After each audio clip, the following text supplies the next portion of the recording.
యూజువల్‌గా చాలామంది జ్యోతిష్యులు ఏం చేస్తుంటారంటే, పేర్లను బట్టి జాతకాలు చెప్పేస్తుంటారు. అండ్ ఉంగరాలు గూడా ఇచ్చేస్తుంటారు. దానివల్ల మీకు అంతా శుభమే జరుగుతుంది. ఏమైనా కీడుంటే కూడా పోతుంది అంటారు. నిజంగానే పేర్లను బట్టి మనం జాతకాలు అండ్ అలాగే ఉంగరాలు డిసైడ్ జేసిస్తే కరెక్ట్‌గా జరుగుతుందంటారా? ఇప్పుడు పేర్లను బట్టి చెప్పడం అంటే అది వాళ్ళు చెప్పేది కరెక్టే గానీ, మనం పెట్టుకునే పేరు తప్పు. హ్మ్. అంటే ఇప్పుడు మనం పుట్టినప్పుడు, ఆ పుట్టిన టైంలో ఉన్న నక్షత్రము, రాశిని బట్టి నక్షత్రానికి ఒక అక్షరం అనేది ఉంటది. హ్మ్. అక్షరాన్ని బట్టి పేరు పెట్టుకోవాలి. కరెక్ట్. ఇంతకుముందు ఉన్న జనరేషన్‌లో ఎవ్వరు ఏ నక్షత్రాన్ని బట్టి పేరు పెట్టలేదు.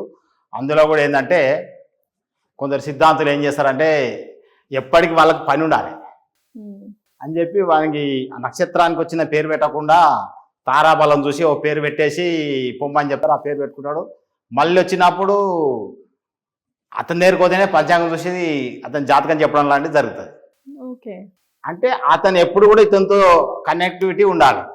అందుకని జస్ట్ తారాబలం జూసి పెట్టేసి వాళ్ళు పెట్టేది కూడా మంచిదే, కానీ క్లారిటీగా ఎప్పటికి ఏడ పోయినా కానీ అతనికి అతని పేరు మీద ఈ నక్షత్రము అది చూడంగానే తన యొక్క రాశి గురించి కానీ తన భవిష్యత్తు గురించి తెలిసేటట్టు ఎవరు కూడా పెట్టరు. ఇప్పటికి కూడా నేను చూస్తున్నా చాలా మందిని. టైము, గ్రహాలన్నీ మారుతూ వస్తుంటాయి గదా!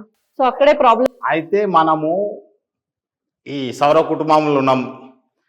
9 గ్రహాలు ఉన్నాయి, 27 నక్షత్రాలు ఉన్నాయి, ఒక్కో నక్షత్రానికి 4 పాదాలు ఉంటాయి, మొత్తం 108 అక్షరాలు ఉంటాయి. హ్మ్. ఒక్కో పాదానికి ఒక అక్షరం, 108 అక్షరాలు ఉంటాయి. ఓకే. అది అక్షరాలను బట్టి మనం పేరు పెట్టుకుంటే దాన్ని బట్టి మనకు రాశి తెలుస్తుంది.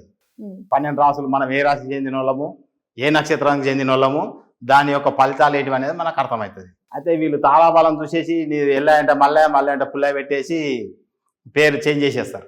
చేంజ్ చేస్తే వీళ్ళు రాశి ఫలాలు చూసుకుంటారు. ఆ రాశి ఫలాలు చూసుకొని అరే రాశి ఫలం ఉన్నట్టు అసలు జాతకం కాదు అయితే ఫేక్ ఇది తప్పని వాడు ఒక అపనమ్మకానికి వచ్చేస్తాడు.